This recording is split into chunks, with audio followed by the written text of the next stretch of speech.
Good afternoon, sir. Can you tell us your name and spell your last name for the record? Yes, my name is Sean Mountjoy. Mountjoy is Mountjoy. Thank you. You're a witness, counselor. How are you currently employed? I'm employed by the Kern County Sheriff's Office as a deputy sheriff. What is your current assignment? Currently, I'm assigned to the Tehachapi substation as a patrol deputy. Taking you back to November of 2014, what was your assignment at that time? I was assigned to a undercover unit called the Special Operations Group. What were your duties as part of the undercover unit? Several things, including undercover surveillance, purchase of narcotics, weapons, anything where an undercover officer may be needed. Now, were you tasked in November of 2014 with surveilling either Jonathan Hearn or Sabrina Limon? Yes, I was. And when you were doing surveillance, did you do that by yourself or with another officer? It was with other members of my unit. Okay. Do you recall when you began assisting in the surveillance of Jonathan Hearn and Sabrina? It was shortly after they became suspects. I don't recall the specific time, but we started the constant surveillance right when the wiretap was initiated. So when they initially became suspects, what type of surveillance did you do? We would do covert surveillance, such as watching their day-to-day actions, what their normal MO was throughout the day, whether they met up together, went out to eat together, if Sabrina's children with them, things of that sort. Okay. And then you said after the wiretap began, you were in constant surveillance? That's correct. What type of vehicle were you in when you were doing the surveillance? Then I believe I was in a half-ton Dodge Ram. Did you ever drive a red Nissan Titan? No. Any of your partners that you were working with drive a red Nissan Titan for their duties? I'm sorry. Go ahead. Go ahead. There are absolutely no Nissan Titans assigned to our division.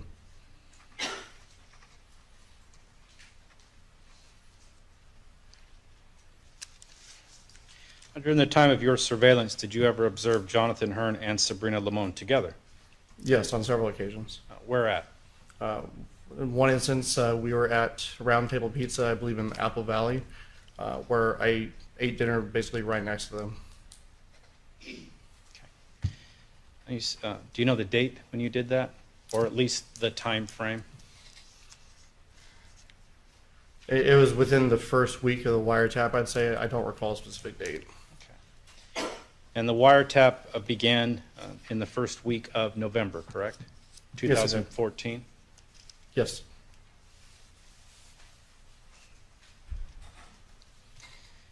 You said there was more than one occasion where you observed Jonathan Hearn and Sabrina together during the pendency of the wiretap? That's correct. What is the other time besides Round Table Pizza? There was another instance, I believe is at a frozen yogurt type place.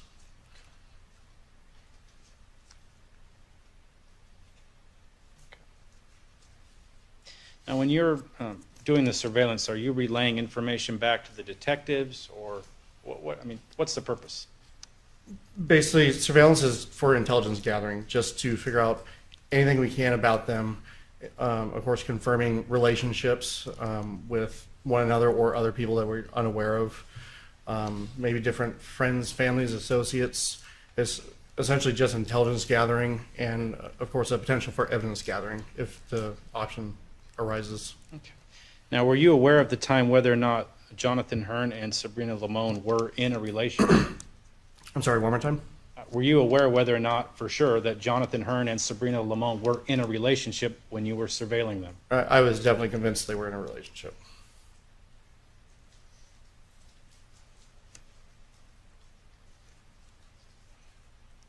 And what convinced you of that, based on what you observed? It appeared Jonathan Hearn almost took like a father figure type of role, as he would allow the kids to play video games like at Round Table Pizza. He'd give them a bunch of quarters. They'd go play the video games, arcade games, as he and Sabrina would sit and talk in private. They appeared very close to one another, would touch one another, hug each other, kiss, just as a normal couple would. Now, when you were surveilling them and you saw them together, was that in Hellendale? No, I believe that was in Apple Valley. Where is Apple Valley in relation to Hesperia? It's just north of Hesperia.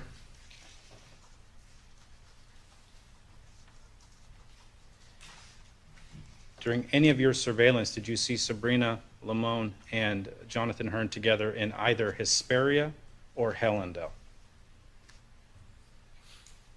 I don't recall any specific times, no.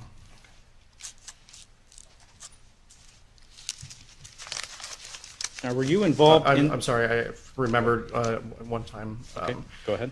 It was actually at Sabrina's residence on Strawberry Lane, I believe it was, where he was there. It was prior to the wiretap on his motorcycle.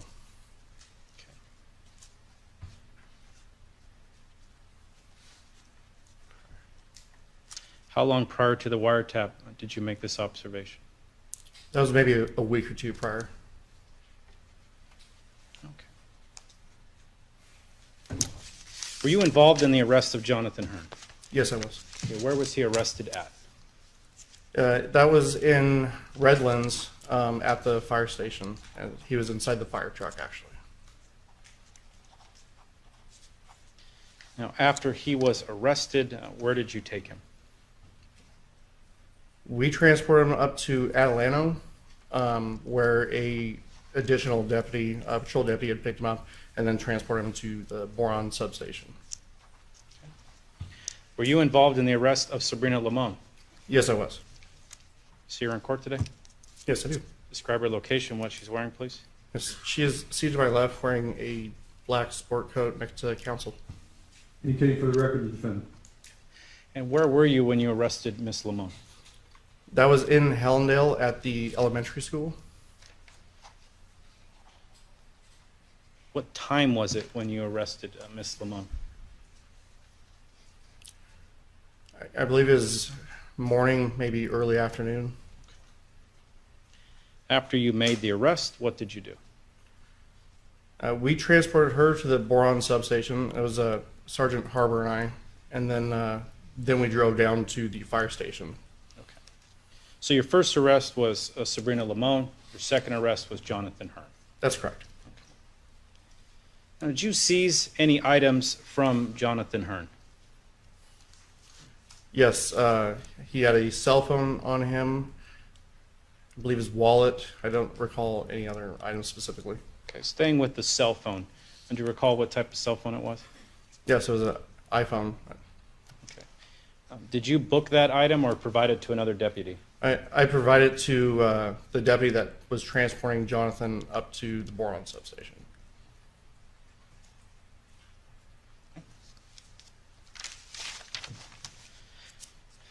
As part of the investigation, did you also review cell phone records relating to some cellular phones?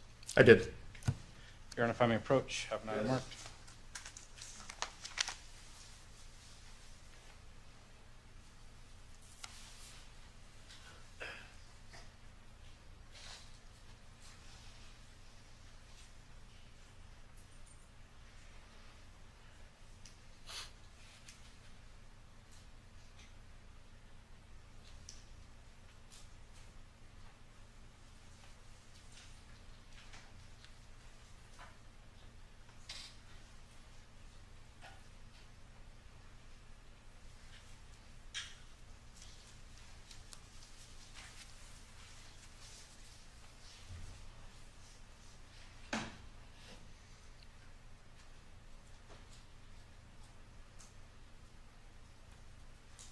Equals 18 and 19 mark next in order.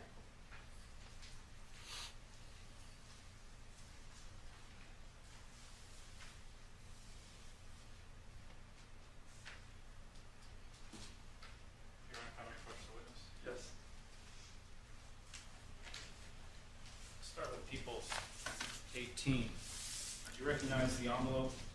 Yes, I do. Did you review the records contained within that envelope? I'm sorry? Did you review the CD contained within the envelope? Yes, I did. Just as to the front of the the envelope, what is the number that pertains to? The phone number is 760-998-7958, and I recognize that to be the quote-unquote burner phone that Sabrina had received. Drawing your attention now to People's 19. Did you also review the CD contained within People's 19? Yes, I did.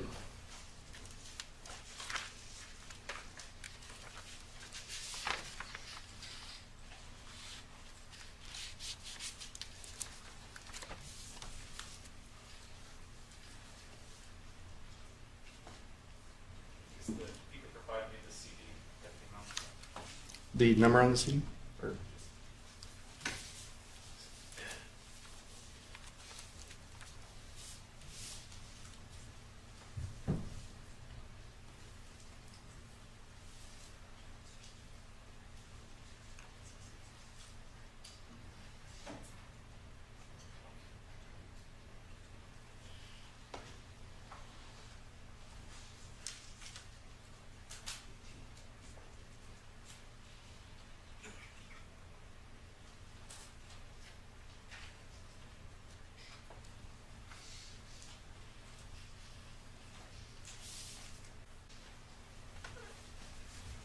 Let me approach the witness. Please. Showing you People's 20, do you recognize the CD? Yes, I do. If you could just describe in general what are the contents of the CD. Basically, this contains an Excel file of what's called call detail records with cell site database. So basically, it's whatever a phone call is placed or received, terminated, or a text message. And anything that happens with a cell phone, it basically gets put into Excel format. And it also has a cell site database, which includes the tower identifications, the azimuth of the cell sectors, things of that sort. And so that's basically all that's really contained into here. And it's also got a redacted version of that to just show phone calls between Sabrina and Jonathan. Now, the information that's contained on the CD number 20 is redacted from what's been moved into evidence, People's 18, People's 19. That's correct. And what days were redacted from People's 18, People's 19 placed onto People's 20? I'm sorry, Mr. Smith. For the record, People's 20 is what Mr. Terry made a copy of. Yes, Go sir. ahead, I'm sorry. Yes. It'd be, April 25th, 2014, and August 16th and 17th of 2014. Any other days? It would be the 23rd of April, I believe. If you could review the front of the CD. Remove it real quick. It'd be May 23rd. Okay. My apologies.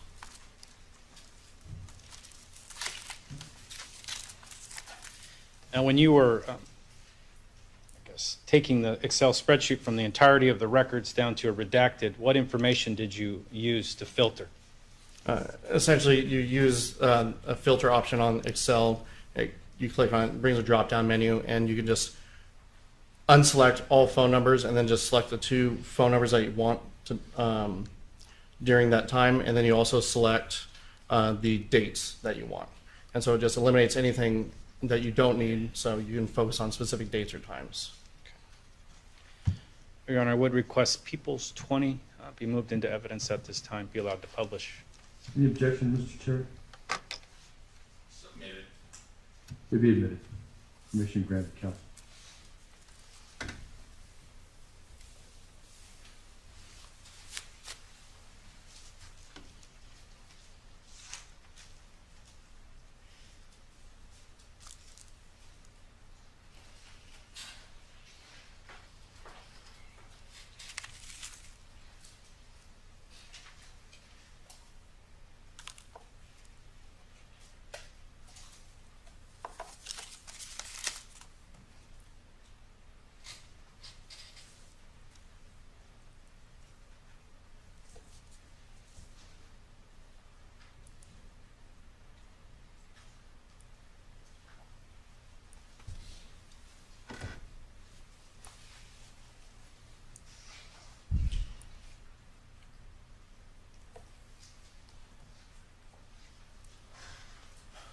Drawing your attention to what is labeled April 25th, 2014 for 760-998-7958.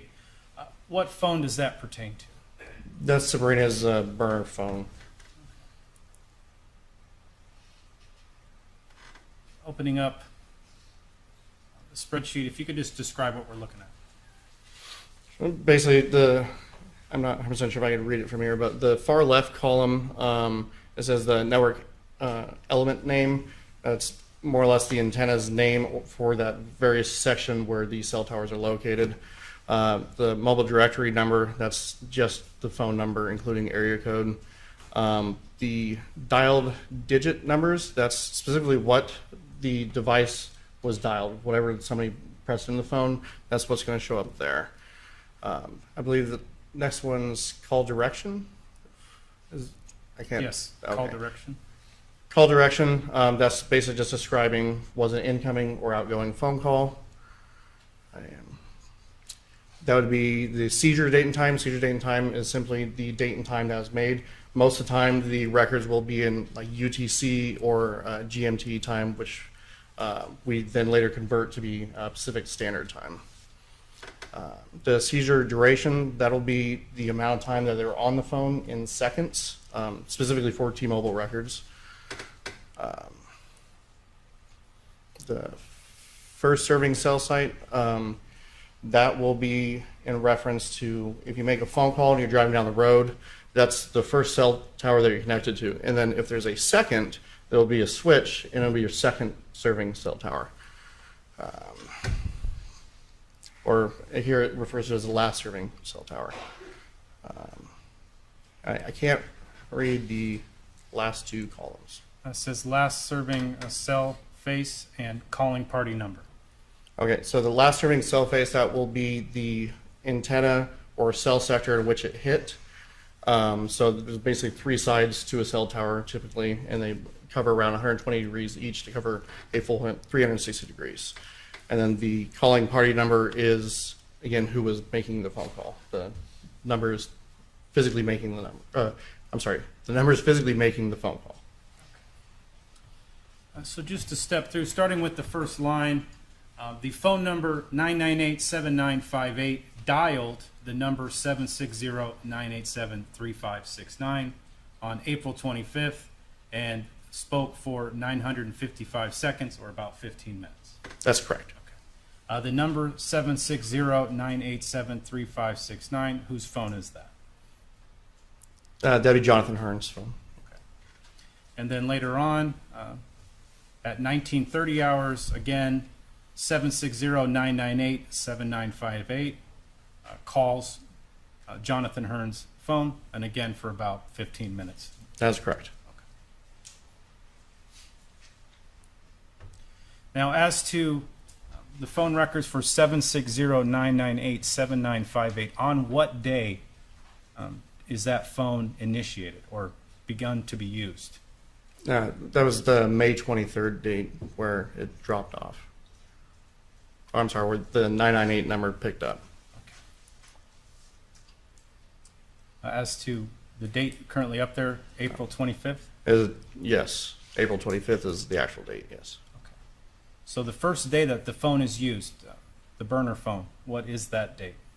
That's 4/25 of 2014. Okay.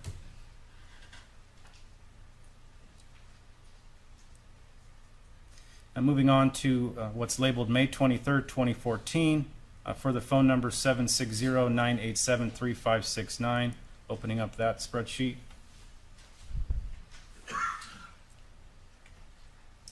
What carrier are these records from? Those are T-Mobile. Okay.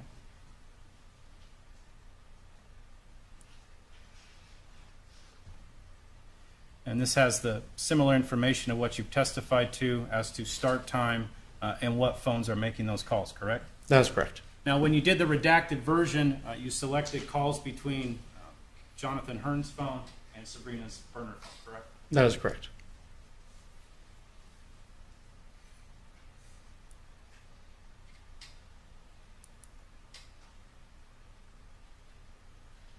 Moving on to August 16th through 17th, from 760-987-3569.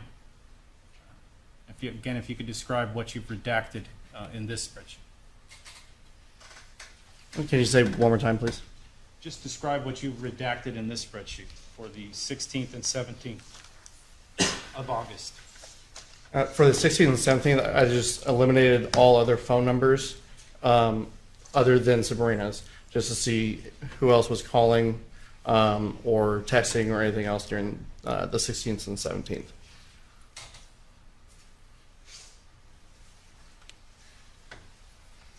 Now, based upon Jonathan Hearn's phone and the number 998-7958, did you check into the call frequency between Jonathan Hearn and Sabrina Limon? Yes, I did. And what method did you do that with? Basically by doing this redaction there for the various dates, just to see if there was a drop-off like from phone calls or text messages or picture messages, anything of that sort. I just select each one of those options and select or unselect them to see if there was any other changes from any other day. Now, what time frame did you use to check the frequency between a phone belonging to Jonathan Hearn and a phone belonging to Sabrina Limon? For the total records, I did what's up there, the June through September.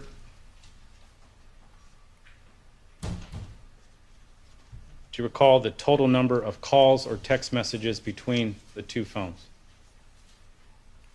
Total? Yes. I don't recall the exact number, no. Did you write that in your notes at some point? Yes, I did. Did you bring that with you today? I do not have those with me.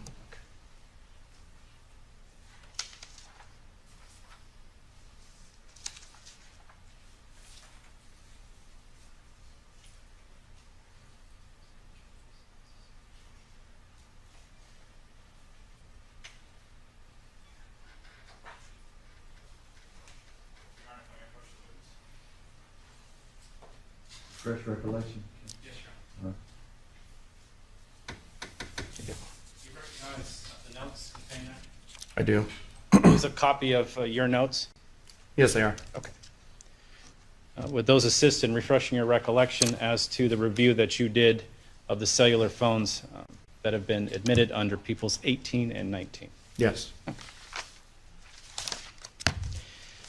Now, for call frequency, what is the time frame that you used to check how many calls have been made between a phone belonging to Jonathan Hearn and a phone belonging to Sabrina Limon? I'm sorry, can you say that one more time? The call frequency between Jonathan Hearn and Sabrina Limon, what time frame did you look into? I'll have to look at this for just a moment to figure it out. That would refresh your recollection. It would.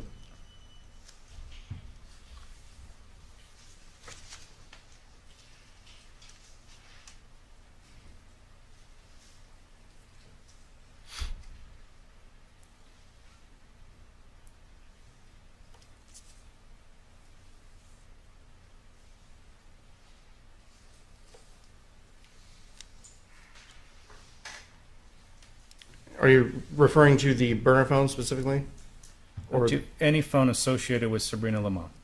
I have a couple of different times. I have from 11/22/13 to 3/11/14. That was on Sabrina's personal phone, and I've got another time frame from 4/25/14 to 6/1/14. And then additional from 6/2/14 to 9/1/14. And Okay. both of those are for Sabrina's burner phone. Let's start with the earliest date. You said that's from November 2013 until what date? Until 3/11/14.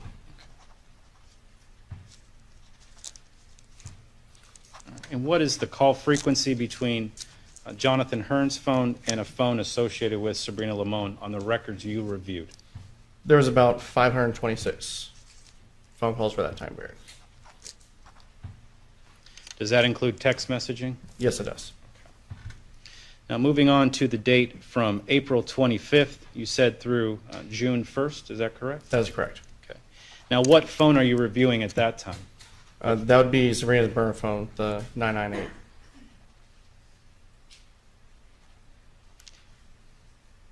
All right. So the period between April 25th and June 1st, what is the call frequency numbers you were able to glean from the CDs marked as people's 18 and 19?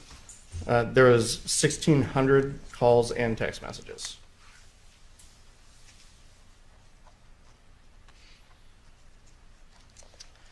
All right, moving on to June 1st. I believe you said September 1st. Is that correct? I have June 2nd, 2014 to September 1st. Okay.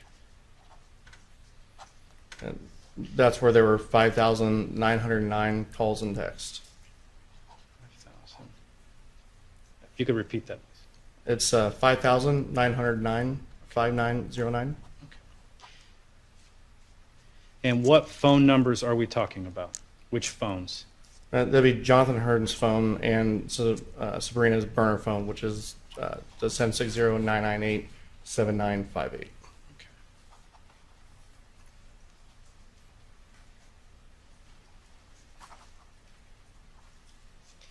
And all these numbers that you provided, the phone calls, those are phone calls or text messages.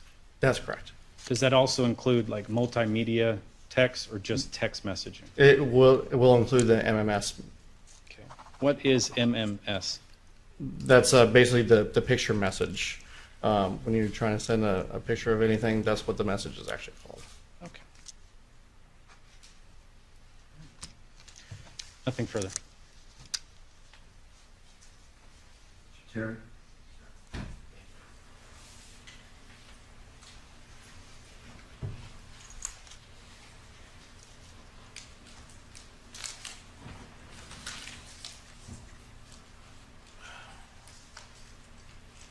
Mr. Mountjoy, when was it that you actually began your surveillance of Sabrina Limon and Jonathan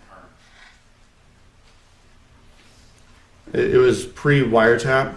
I don't know the exact date. You documented in your report the occasions when you started doing the surveillance, did you not?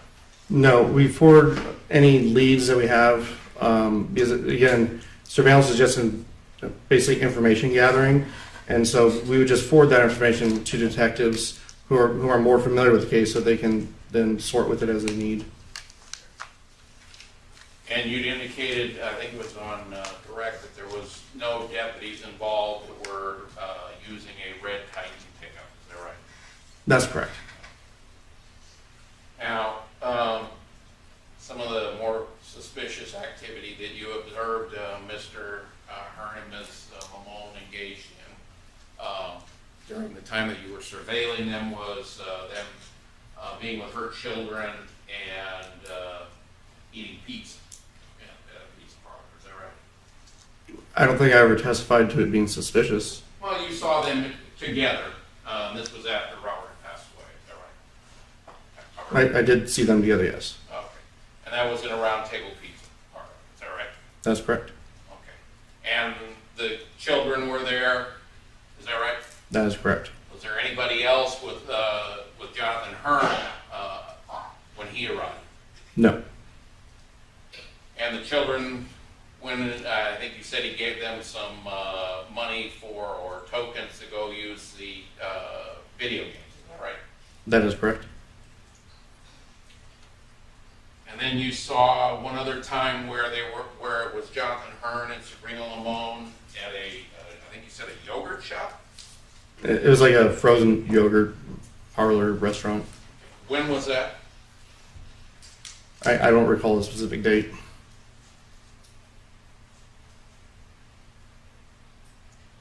And both of these contacts were in, I think you said Apple Valley, is that right? That is correct. Okay. But you didn't document it in any report that when you saw them or what location in Apple Valley, is that right? We personally do not. We will notify the detectives in the wire room or the lead detective, whomever, to start documenting most of that stuff as we're driving around and we're undercover.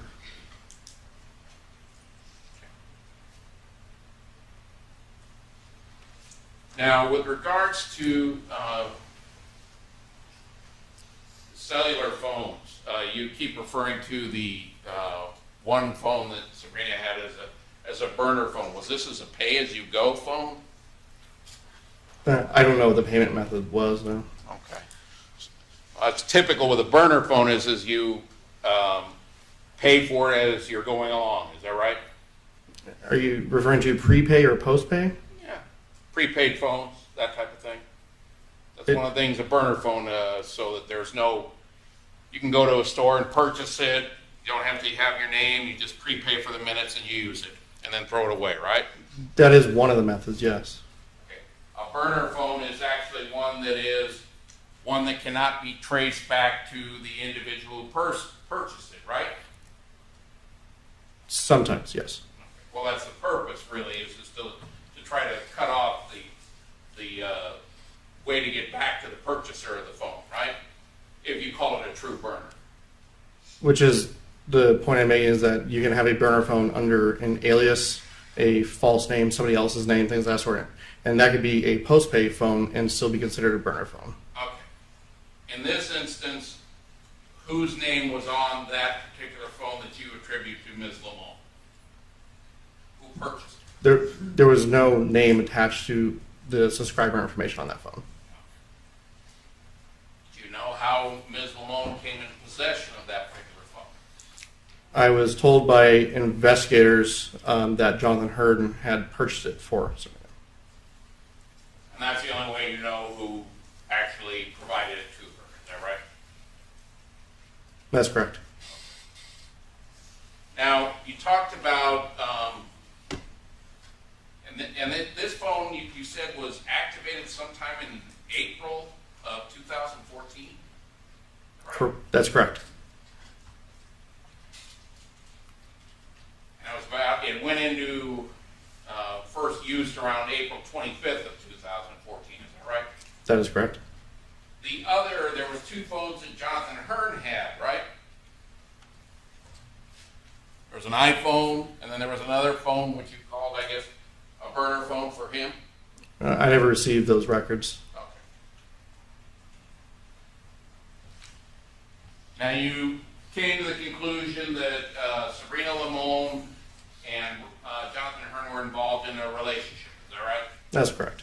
Okay. And you found during the course of your review of the records that going back to at least November of 2013, they were involved in a relationship of some type, right?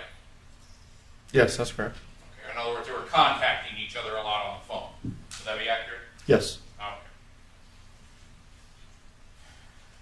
And then in March of 2014, you didn't see the same activity on her regular cell phone that you'd seen before, contact between her and Jonathan Hearn. Is that right?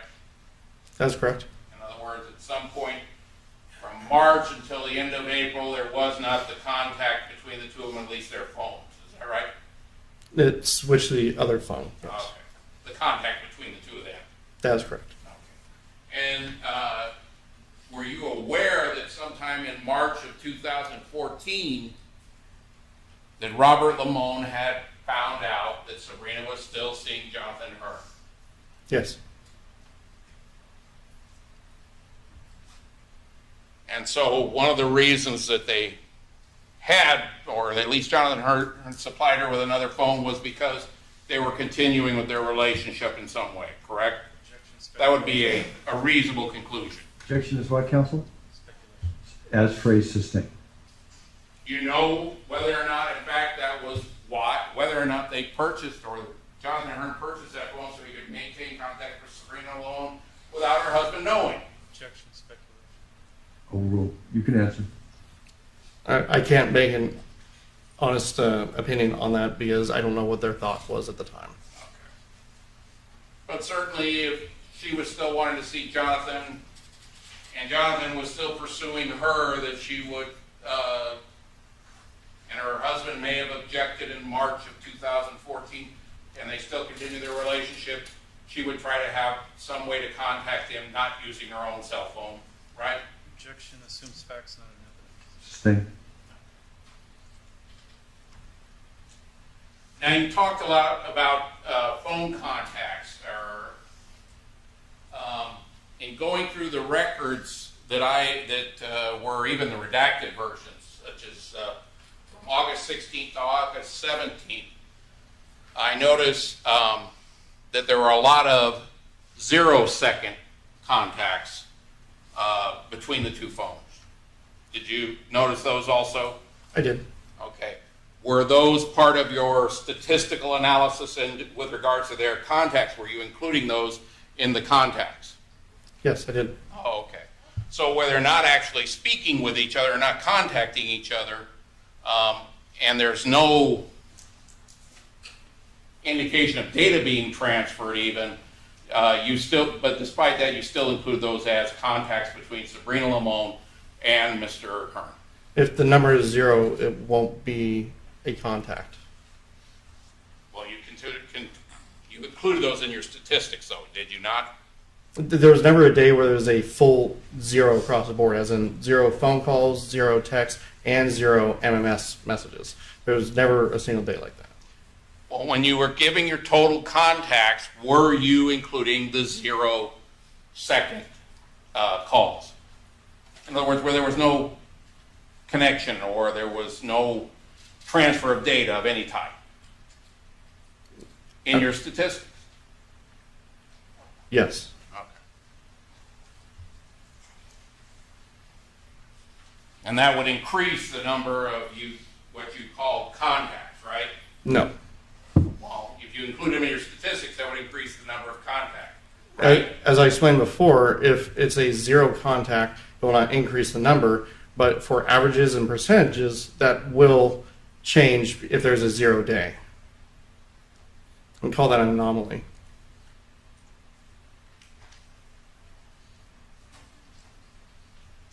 Mr. Terry, I hate to interrupt you, sir. Is that a good spot? It's a good spot, Your Honor. Okay.